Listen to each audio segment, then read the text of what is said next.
In this example, we'll see how we can calculate the amount of non-metallic inclusions that can form during the metal solidification process. So we have two different compositions of steel.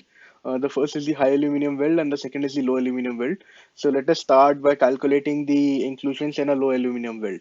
So for that, we'll input our composition in the FactSet input window. So I have already done that. We'll have three databases for this calculation. So the first is the FS Steel database, which is the metallic database. The second is the FT oxide database, which is for all the oxides and oxide solutions, the slag database. And the third is the FactPS database, which is for pure substances. So we'll do OK, and then we'll check our units once. So we want this to be in grams and this to be in Celsius. So OK and OK, and then we'll go next. And over here, you can select all solutions if you want to, but I have not selected all the solutions because we know that there are some phases that are not going to form in the high temperature calculation that we are going to do. And selecting more phases actually slows down the calculation. So I selected less amount of phases so that the calculation can run faster.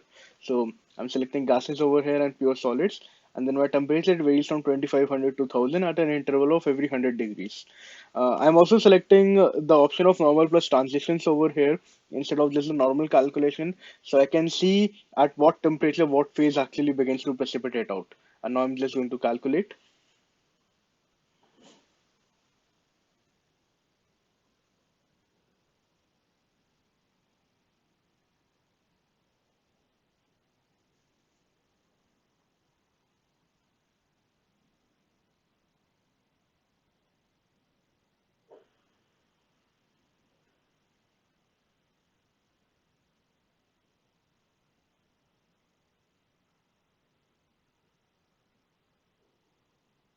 And these are the results that we get. So I can actually plot these results. So plot results.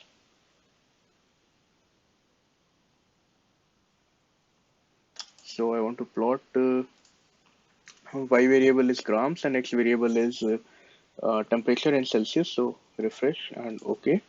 And when I go to phases, because I want to see what phases are precipitating out of the liquid, so I'll just choose select all stable phases, and then OK, and then I'll plot. So as you can see that the majority of the phases are liquid and FCC, but we have lots of phases that are forming at lower temperature, so that are forming in lower quantities, and these phases can be the inclusion phases. So to see what phases are exactly forming, we'll actually change our axis. To change our axis, you can go to the x-axis or the y-axis and just double click, and we'll get this a bar where we can set our maximum and minimum. So if I set the maximum to 10 grams, then we can see that these phases actually come up. And I can also zoom it up to 5 grams. So you can see that there are a lot of there are a lot of phases that are forming in very small quantities, and these are actually metallic inclusions like Al2O3 specifically. So another thing that I can do is I can just change my the values of maximum minimum before I plot. So let's say I do this 1 gram and I take this at every 0.01. Okay, and plot. So you can see how many inclusions are forming over here. There's Al2O3 which is forming. Uh, there's an MNS phase that is forming, and this calculation actually tells us all the phases that will precipitate out of the liquid. So we can do a similar calculation for the high weld part of the aluminum.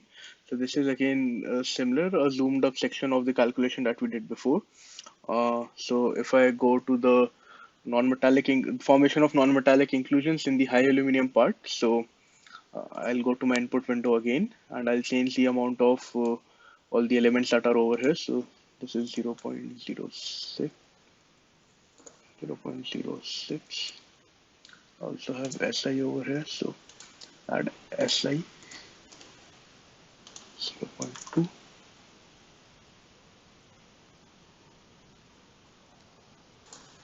Okay, so I think I had SI before, so I'll change little 0.2 over here, and I'll remove this. So N is 115 ppm, so that is 115 E minus 4,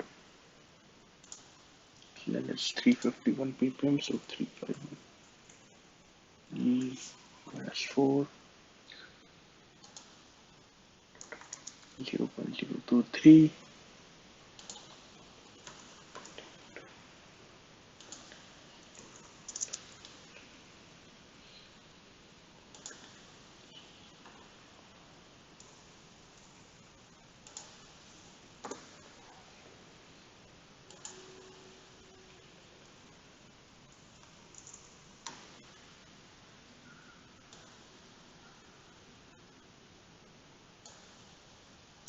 And again we balance out Fe for 100. So this is what we get. And so this is actually a bit different. So I think I'm missing one or two elements, but for the purposes of calculation, it is okay. So we'll have the same temperature range, and let us select all the solutions this time. So select all solutions and then calculate.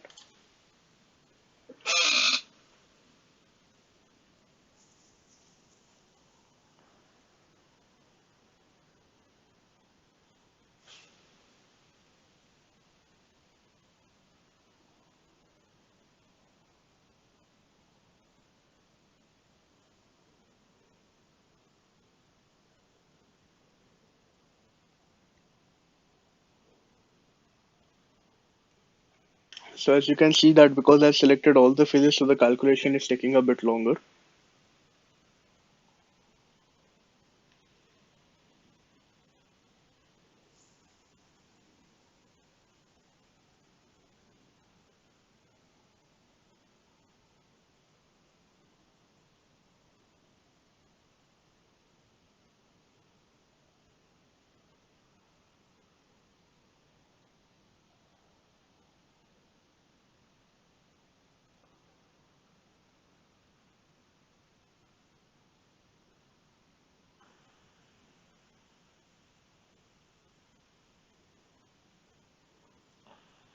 So the calculation is done, and then we can do a similar plot. So let's plot results.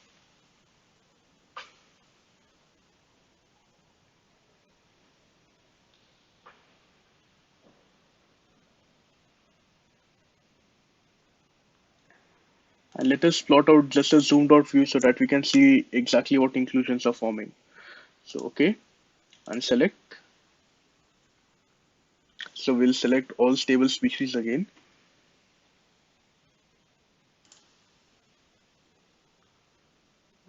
So all stable phases, and then we'll plot. So as you can see that we have formation of a slack phase, which is oxidized liquid, and we have other inclusions, solid inclusions that form during solidification as well. So there's actually the miscibility gap of FCC, and then we have the MSC phase over here. So by doing these calculations and by plotting the the amount of different phases that form at different temperatures, we can actually find non-metallic inclusions in a metal alloy during solidification process.